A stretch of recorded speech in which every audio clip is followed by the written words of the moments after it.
আচ্ছা, আপনারা কি কখনো ভেবে দেখেছেন আমাদের শরীরের একদম ভেতরে আসলে কি ঘটছে? আজকের এই বিশ্লেষণমূলক আলোচনায় আপনাদের সবাইকে স্বাগত জানাচ্ছি। আমরা প্রায়ই বইয়ের পাতায় কোষ বা সেলকে একটা সাধারণ তরল ভর্তি থলি হিসেবে দেখি, তাই না? কিন্তু সত্যি বলতে বাস্তব চিত্রটা সম্পূর্ণ আলাদা।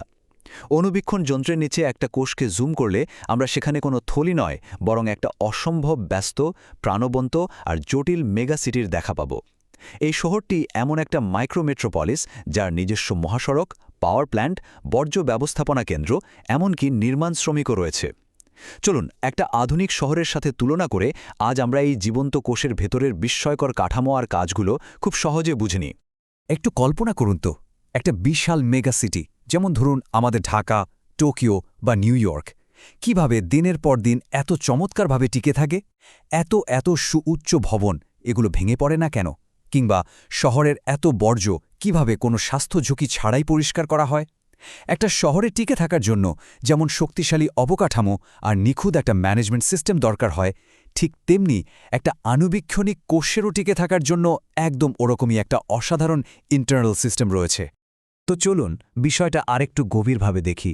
আমরা আমাদের চেনা শহরের কাঠামোর সাথে একটা কোষের ভেতরের অঙ্গাণুগুলোর সরাসরি একটা তুলনা করব এখন।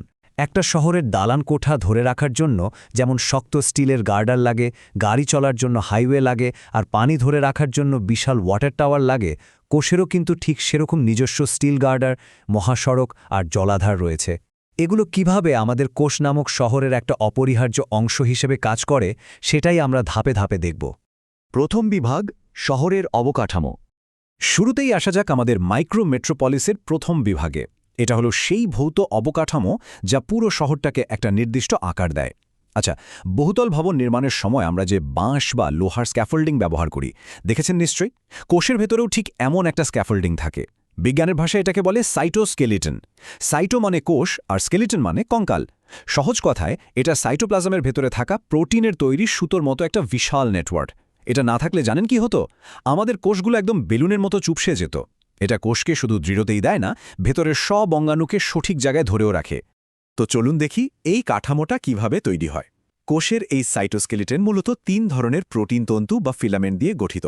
এগুলোকে আমরা শহরের বিভিন্ন সাইজের রাস্তা বা পিলারের সাথে মেলাতে পারি। এগুলো হলো মাইক্রোটিউবিউলস, মাইক্রোফিলামেন্টস এবং ইন্টারমিডিয়েট ফিলামেন্টস। প্রথমে বলি সবচেয়ে বড় তন্তুটার কথা, মাইক্রোটিউবিউলস।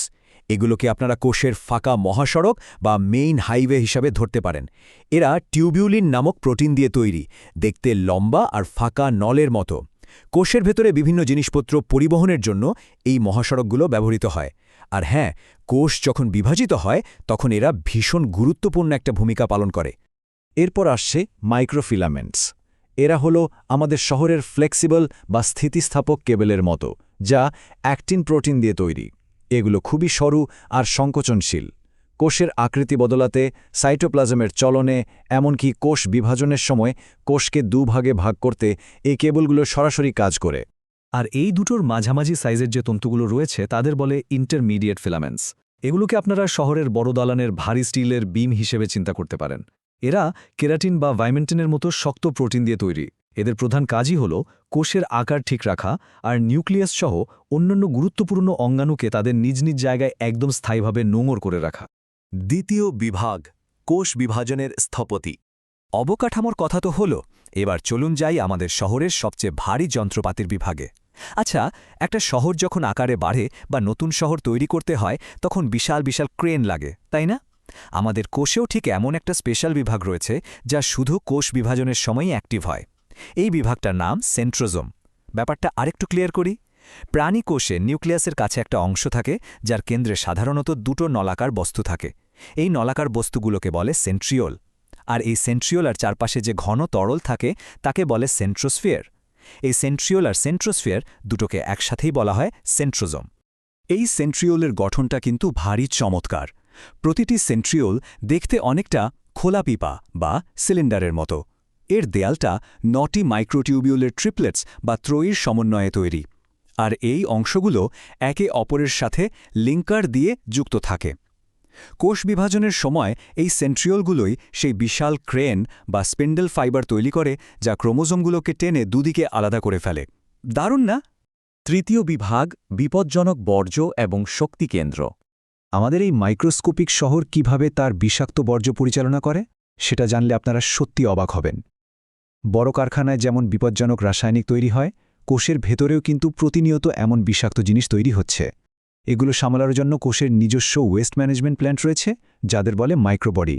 এর মধ্যে একটা হলো পারক্সিজোম।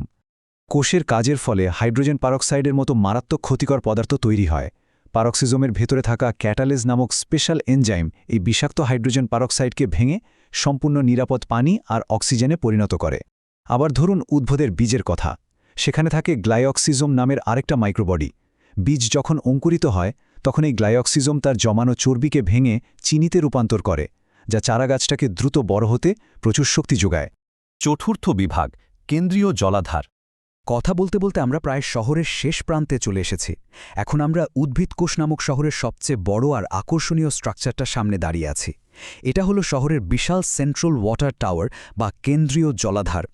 পরিণত উদ্ভিদ কোষে বিশাল একটা ফাঁকা জায়গা থাকে, যাকে আমরা বলি কোষ গহ্বর বা সেল ভ্যাকিউল। এই গহ্বরটাকে চারপাশ থেকে একটা খুব পাতলা আর রাবারের মতো ইলাস্টিক আবরণ ঘিরে রাখে। এই আবরণটার নামই হলো টোনোপ্লাস্ট। টোনোপ্লাস্ট একদম কড়া প্রহরীর মতো নিশ্চিত করে যেন ভেতরের তরল কোনোভাবেই বাইরে বেরিয়ে না যায়। এখন সবচেয়ে ইন্টারেস্টিং পয়েন্টটা হলো, এই জলাধারটা কিন্তু শুধু পানি ধরে রাখার জন্য নয়। কোষ গহ্বর বা ভ্যাকিউলের ভেতরে পানি, জৈব অ্যাসিড, শর্করা আর বিভিন্ন বর্জ্য পদার্থ জমা থাকে, যাকে একসাথে কোষ রস বলা হয়। এটা বর্জ্য জমা রাখে, কোষের ভেতরের পিএইচ ব্যালেন্স ঠিক রাখে, আর সবচেয়ে ইম্পর্ট্যান্ট, কোষের ভেতরে পানির চাপ বা টার্গেট প্রেশার নিয়ন্ত্রণ করে। এই টার্গেট প্রেশারের কারণেই কিন্তু একটা গাছ একদম সোজা হয়ে দাঁড়িয়ে থাকতে পারে। পঞ্চম বিভাগ আনুষ্ঠানিক সংজ্ঞা পাঠ্য বইয়ের আলোকে। এতক্ষণ তো আমরা শহর আর কারখানার দারুণ সব উদাহরণের মাধ্যমে কোষের বিভিন্ন অংশ সম্পর্কে অনেক কিছু জানলাম। এবার চলুন আমাদের এই রূপকের দুনিয়া থেকে একটু বেরিয়ে এসে সরাসরি পাঠ্য বইয়ের ভাষায় এই অঙ্গাণুগুলোর আসল বৈজ্ঞানিক সংজ্ঞাগুলো জেনে নিই, যা আপনাদের সবসময় কাজে লাগবে।